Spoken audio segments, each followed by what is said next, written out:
এই কথাটা চালু হয়েছে, যদিও তার সায়েন্টিফিক বেসিস আমরা কিছু জানি না।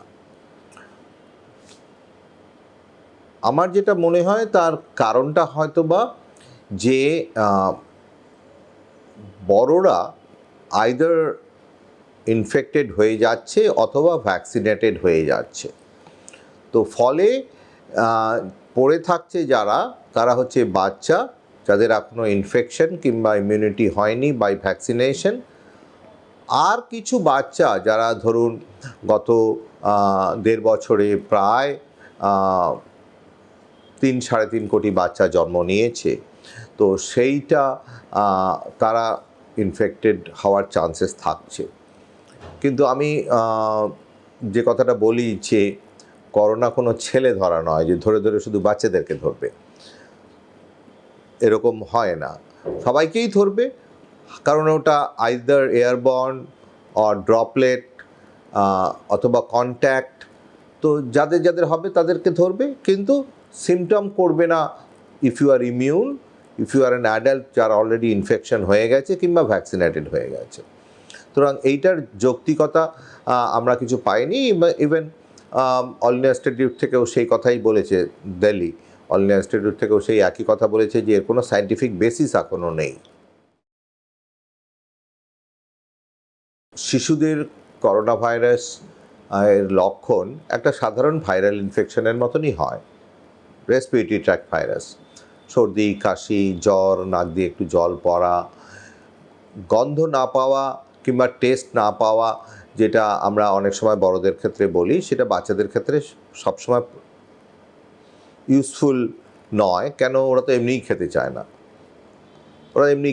না, তো সেই জন্য সেটা বলা যায় না। তবে হ্যাঁ, যেটা হয়, যেটা বড়দের একটু কম হয়, অ্যাবাউট 10-30% কেসেসে শিশুদের কিন্তু গ্যাস্ট্রোইন্টেস্টিনাল সিমটম মানে লুজ টুল হতে পারে, আর কিছু কিছু ক্ষেত্রে একটু স্কিন সিমটমও হতে পারে।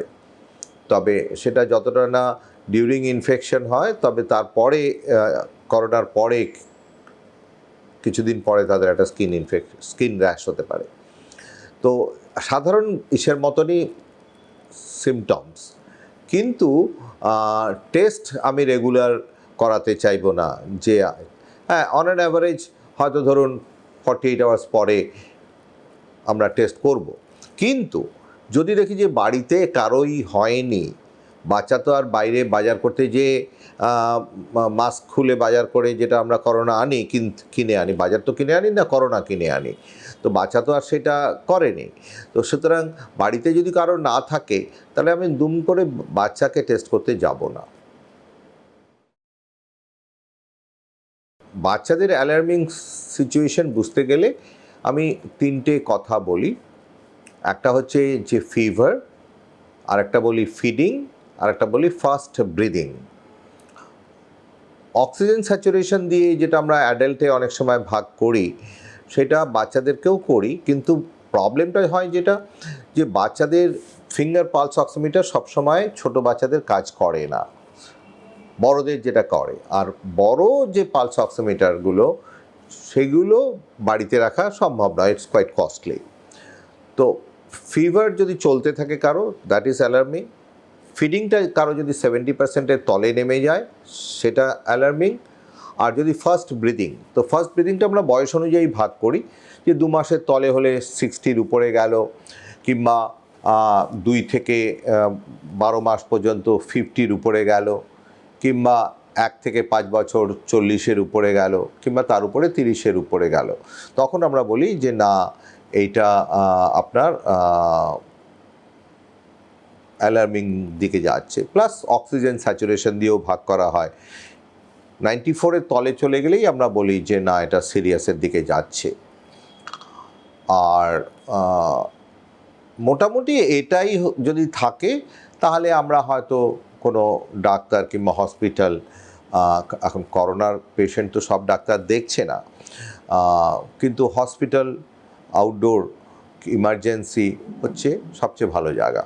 আউটডোরের থেকেও, যেখানে করোনা বাচ্চাকে দেখার জন্য অক্সিজেন দেখার উপায় আছে, পিপি পরে ডাক্তাররা আছে। তো করোনাটা যেহেতু একটু বয়স্ক ডাক্তারদের হলে সিরিয়াস হয়, তো অনেক জায়গায় হয়তো বয়স্ক ডাক্তারদেরকে একটু দূরে সরিয়ে রাখা হচ্ছে করোনা রুগীদের থেকে। ঘর থাকলেই তো হবে না। আপনি একটা বাচ্চাকে কি আলাদা ঘরে বন্ধ করে রেখে দিতে পারবেন? তার সাথে কাউকে না কাউকে রাখতে হবেই। তো ইট ইজ অলমোস্ট ইম্পসিবল যে একটা বাচ্চাকে এসে, তো সুতরাং আমি ওই ধরনের কথা বলবো না যে বাচ্চাটাকে আলাদা রাখুন। কার সাথে রাখবেন? বয়স্ক দাদু দিদা, তাদের তো আরও বেশি চান্সেস। যদি কোনো কারণে বাচ্চাটা অলরেডি ইনফেক্টেড হয়ে থাকে, তাহলে তো বয়স্ক দাদু দিদার চান্স আরও বেড়ে গেল। তাহলে আলটিমেটলি দেখাচ্ছে যে বাবা মার কাছেই রাখতে হবে, কারণ তারা অল্প বয়সী, তাদের ইমিউনিটিটা বেশি। আর কিন্তু মাস্ক পরেই থাকতে হবে, মাস্ক পরেই থাকতে হবে। ওয়ার্ল্ড হেলথ অর্গানাইজেশন বলে 2 বছরের তলে মাস্কের দরকার নেই, কেউ কেউ বলে 3 বছরের তলে মাস্কের দরকার নেই। কিন্তু আমরা দেখেছি যে বাচ্চাদেরকে যদি মাস্কটা পরানো হয়, তারা বেশ সুন্দরভাবেই মাস্কটাকে রাখে। বড়রা রাখে না ঠিকই, কিন্তু বাচ্চাদেরকে আমরা দেখি যে রাখে। খুব কম সংখ্যক বাচ্চাই মাস্কটা পরতে চায় না, বাট বেশিরভাগ বাচ্চাই রাখে। সুতরাং বেসিক্যালি যেটা দাঁড়ালো যে আপনাকে বাড়িতেই রাখতে হবে, মাকে মাস্ক পরে থাকতে হবে, হ্যান্ড ওয়াশিং করতে হবে বারবার করে, সেই প্রিকশনস মেনেই চলতে হবে। বাচ্চাদের একটা 1-1.5 মাস পর একটা রিয়াকশন হয় বডিতে, তো সেইটা বড়দেরও হয়, বাচ্চাদেরও হয়। বাচ্চাদেরকে বলে PMIC, paediatric multisystem inflammatory disorder. আর বড়দেরটা আমেরিকাতে ওটাকে বলে MISC। তো বাচ্চাদের যেটা হয় তখন any system may be affected. জ্বর, চোখ লাল হয়ে গেছে, জয়েন্ট পেইন, হার্ট ইনভলভমেন্ট হয়ে গেছে, লিভার ইনভলভমেন্ট হয়ে গেছে, গ্যাস্ট্রোইন্টেস্টিনাল সিস্টেম ইনভলভমেন্ট হয়ে গেছে, প্রেশারটা ফল করে যাচ্ছে, তো হাত পাগুলো ফুলে যাচ্ছে। তো এই ধরনের সিমটম হলে আমরা বলি যে পোস্ট কোভিড সিনড্রোম কিংবা পেডিয়াট্রিক মাল্টিসিস্টেম ইনফ্ল্যামেটরি ডিসঅর্ডার। তো এইটা বেশ সিরিয়াস কন্ডিশন। এটা ডাউট হলে বাচ্চাকে ভর্তি করেই চিকিৎসা করা উচিত, কারণ যে ধরনের ওষুধ এই অসুখটায় লাগে সেগুলো আপনি বাড়িতে বসে দিতে পারবেন না, অ্যান্ড কস্টলি অলসো। তো সেইটাতে আমাদের ইন্ট্রাভেনাস গামা গ্লোবুলিন বলে একটা ওষুধ লাগে, তো তার যথেষ্ট দাম, 1-2 লাখ টাকা লেগে যাওয়া কোনো ব্যাপারই নয়। আর যেটা আমরা কাওয়াসাকিতেও ব্যবহার করি, কারণ এই লক্ষণটার সাথে কিন্তু কাওয়াসাকি ডিজিজের একটা মিল আছে। শুধু কাওয়াসাকি ডিজিজে একটু অল্প বয়সী বাচ্চাদের হয়, 8 মাস থেকে 4 বছর, আর এটা সাধারণত 4-5 বছরের পরে হয়। তো